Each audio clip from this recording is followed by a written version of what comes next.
नमस्कार दोस्तों, आज की क्लास में हम साइंस के टॉप एमसीक्यू पर चर्चा करने वाले, जहां से आपके एमपी पटवारी के एग्जाम में लगातार प्रश्न पूछे जा रहे हैं। तो बिना किसी देरी के आज की क्लास को शुरू करते हैं।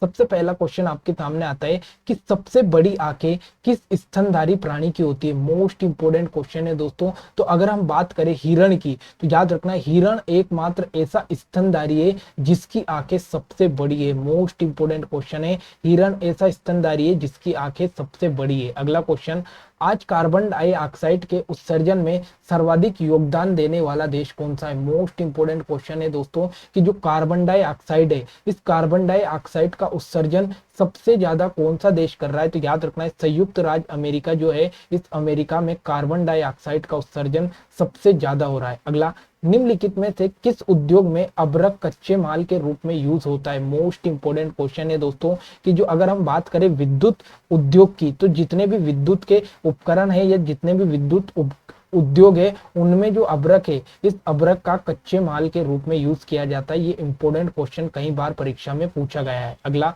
विद्युत प्रेस का आविष्कार किसने किया। तो याद रखना है जो विद्युत प्रेस है, ये इसका आविष्कार हेनरी शीले के द्वारा किया गया। मोस्ट इंपोर्टेंट क्वेश्चन है कि जो विद्युत प्रेस है, इस विद्युत प्रेस का आविष्कार किसके द्वारा किया गया। तो हेनरी शीले के द्वारा किया गया। अगला, प्रेशर कुकर में खाना जल्दी पक जाता है, इसका क्या कारण है। तो याद रखना है प्रेशर कुकर के अंदर दाब बहुत अधिक होता है, और दाब बहुत अधिक होने के कारण जो प्रेशर कुकर है, इस प्रेशर कुकर में खाना जल्दी पक जाता है। ठीक है।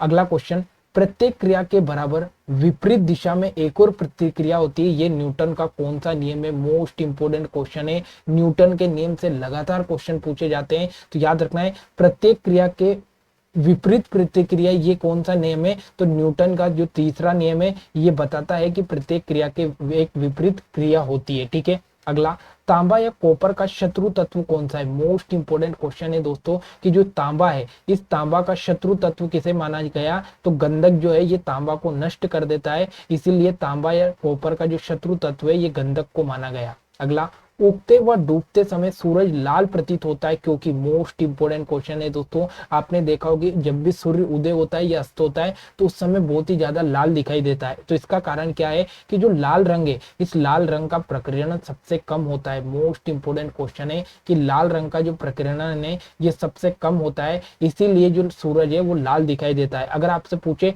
कि सबसे ज्यादा प्रकीर्णन किस रंग का होता है, तो जो बैगनी रंग है, इस बैगनी रंग का प्रकीर्णन सबसे ज्यादा होता है। ठीक है। अगला, रेडियो एक्टिविटा की खोज किसने की। तो याद रखना है जो रेडियो एक्टिविटा है, इसकी खोज किसने की। तो हेनरी बेकरल के द्वारा रेडियो एक्टिविटा की खोज की गई। किसने की। हेनरी बेकरल ने की है।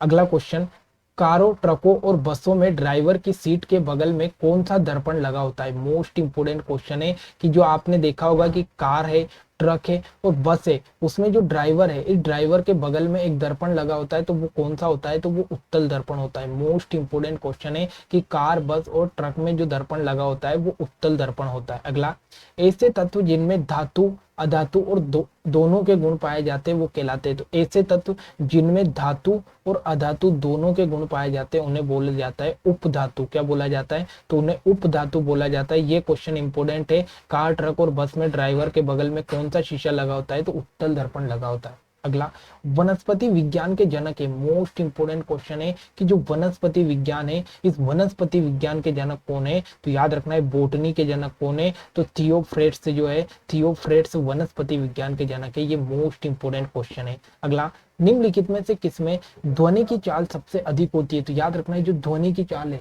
ये सबसे अधिक किसमें होती है। तो ये इस्पात में होती है। मोस्ट इंपोर्टेंट क्वेश्चन है कि ध्वनि की सबसे अधिक चाल किसमें होती है। तो इस्पात में होती है। इंपोर्टेंट क्वेश्चन आपको यहाँ से याद रखना है। अगला क्वेश्चन है कि बोटनी शब्द की उत्पत्ति किस भाषा के शब्द से हुई। तो याद रखना है बोटनी शब्द है, इस बोटनी शब्द की जो उत्पत्ति है ग्रीक भाषा के शब्द से होती है। ग्रीक भाषा के शब्द से होती है। बोटनी शब्द की उत्पत्ति किस भाषा के शब्द से होती है। तो ये ग्रीक भाषा के शब्द से होती है। अगला इंपॉर्टेंट क्वेश्चन आपके सामने आता है कि क्यूरी किसकी इकाई है। तो याद रखना है जो क्यूरी है, ये क्यूरी किसकी इकाई है। तो याद रखना है ये रेडियो एक्टिव धर्मिता की इकाई क्या है। तो रेडियो एक्टिव धर्मिता की इकाई क्या है। क्यूरी। मोस्ट इंपोर्टेंट क्वेश्चन है, कई बार परीक्षा में क्वेश्चन पूछा गया है कि क्यूरी किसकी इकाई है। तो रेडियो एक्टिव धर्मिता की जो इकाई है वो क्यूरी है। अगला, किस रंग की तरंगदैर्घ्य सबसे अधिक होती है? मोस्ट इंपोर्टेंट क्वेश्चन है कि वो कौन सा रंग है जिसकी तरंगदैर्घ्य सबसे अधिक होती है? तो याद रखना है जो बैगनी रंग है, इस बैगनी रंग की जो तरंगदैर्घ्य है वो सबसे अधिक होती है। लेकिन अगर आपसे पूछे कि सबसे कम तरंगदैर्घ्य की, सॉरी, सबसे कम तरंगदैर्घ्य तो किसकी होती है? बैगनी रंग की होती है। लेकिन सबसे ज्यादा किसकी होती है? तो ये लाल रंग जो है, इस लाल रंग की तरंगदैर्घ्य सबसे ज्यादा होती है। लाल रंग की तरंगदैर्घ्य सबसे ज्यादा होती है और बैगनी रंग की जो तरंगदैर्घ्य है ये सबसे कम होती है। अगला, कमरे में रखे रेफ्रिजरेटर का दरवाजा खोल दिया जाता है तो कमरे का ताप क्या होता है? तो याद रखना है, अगर कमरे में रखा रेफ्रिजरेटर का दरवाजा खोल दे तो जो कमरे का ताप है वो ताप बढ़ जाएगा। ठीक है।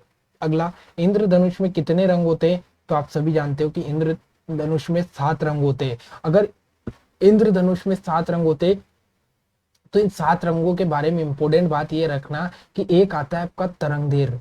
तरंगदैर्घ्य, अगर हम बात करें कि सबसे ज्यादा जो तरंगदैर्घ्य है, सबसे ज्यादा जो तरंगदैर्घ्य है वो कौन से रंग का है? तो सबसे ज्यादा तरंगदैर्घ्य लाल रंग का है, लाल रंग का है। और सबसे कम तरंगदैर्घ्य किसका है? तो सबसे कम तरंगदैर्घ्य बैगनी रंग का है, बैगनी रंग का। लेकिन आपसे पूछे कि प्रकीर्णन, प्रकीर्णन किसका है? प्रकीर्णन की बात करें तो सबसे जो ज्यादा प्रकीर्णन, अगर आपसे पूछे कि सबसे ज्यादा प्रकीर्णन किसका है तो ये बैगनी रंग का सबसे ज्यादा प्रकीर्णन होता है। लेकिन अगर आपसे पूछे कि सबसे कम प्रकीर्णन किसका है तो सबसे कम प्रकीर्णन लाल रंग का होता है। ये इंपोर्टेंट क्वेश्चन आपको याद रखना है। ठीक है।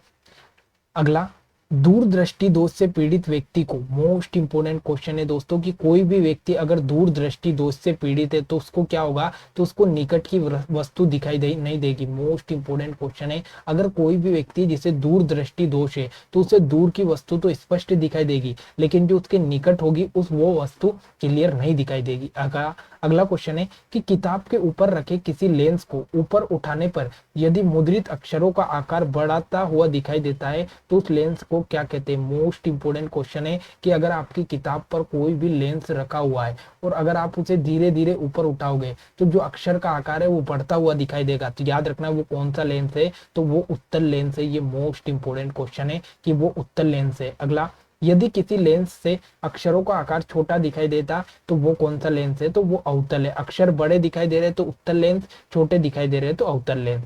तारे टिमटिमाते हैं, मोस्ट इंपोर्टेंट क्वेश्चन है कि तारे जो है इनके टिमटिमाने का कारण क्या है? तो जो प्रकाश का अपवर्तन है, इस प्रकाश के अपवर्तन के कारण जो तारे हैं ये तारे टिमटिमाते हैं। ठीक है।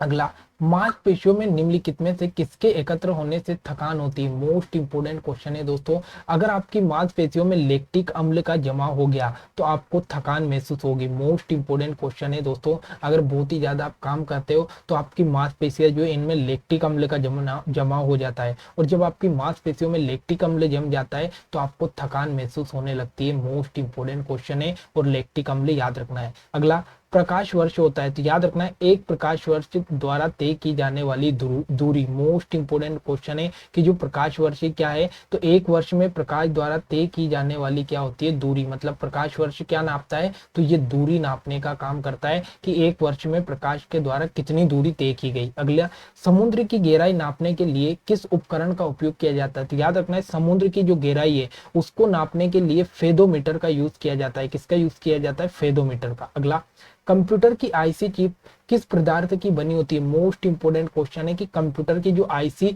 चिप है या इंटीग्रेटेड सर्किट है ये किसके बने होते हैं? तो ये सिलिकॉन के बने होते हैं। मोस्ट इंपोर्टेंट क्वेश्चन है, आईसी चिप सिलिकॉन के बने होते हैं। ठीक है। अगला, जीव विज्ञान शब्द का प्रयोग सर्वप्रथम किसने किया? मोस्ट इंपोर्टेंट क्वेश्चन है कि जो जीव विज्ञान है या बायोलॉजी शब्द है इसका प्रयोग सबसे पहले किसने किया? तो ये लेमार्क और ट्रेविरेनस दोनों वैज्ञानिक के द्वारा, लेमार्क और ट्रेविरेनस दोनों के द्वारा जीव विज्ञान शब्द का प्रतिपादन किया। अगला, कार्य का मात्रक क्या है? तो याद रखना है जो कार्य है इस कार्य का मात्रक क्या है? तो कार्य का मात्रक जूल है। जूल है, इंपोर्टेंट क्वेश्चन है, कार्य का मात्रक जूल है। अगला, प्रकाश वर्ष की इकाई है तो याद रखना मैंने अभी आपको बताया तो प्रकाश वर्ष दूरी नापने की इकाई है, ये प्रकाश की दूरी नापता है। अगला, एक ही प्रकार के तत्वों से मिलकर बना पदार्थ क्या कहलाता है? तो याद रखना है एक ही प्रकार के तत्वों से मिलकर बना पदार्थ क्या कहलाता है? तो ये तत्व कहलाता है। मोस्ट इंपोर्टेंट क्वेश्चन है, तत्व कहलाता है एक ही प्रकार के पदार्थ से बना तत्व, सॉरी एक ही प्रकार के परमाणुओं से बना तत्व क्या कहलाता है? तो एक ही प्रकार के परमाणुओं से बना पदार्थ क्या कहलाता है? तो ये तत्व कहलाता है। ये इंपोर्टेंट क्वेश्चन है, कंफ्यूज कर दिया। ठीक है। तो दोस्तों ये आज के साइंस के मोस्ट इंपोर्टेंट क्वेश्चन है, जिसमें हमने साइंस के कुछ इंपोर्टेंट क्वेश्चन पर चर्चा की। यहाँ से आपके पटवारी के एग्जाम में लगातार क्वेश्चन पूछे जा रहे हैं। तो आशा करता हूँ कि क्लास आपको अच्छी लगी होगी। अगर क्लास अच्छी लगे तो लाइक कमेंट शेयर करना ना भूले। मिलते हैं अगली क्लास में। जय हिंद जय भारत।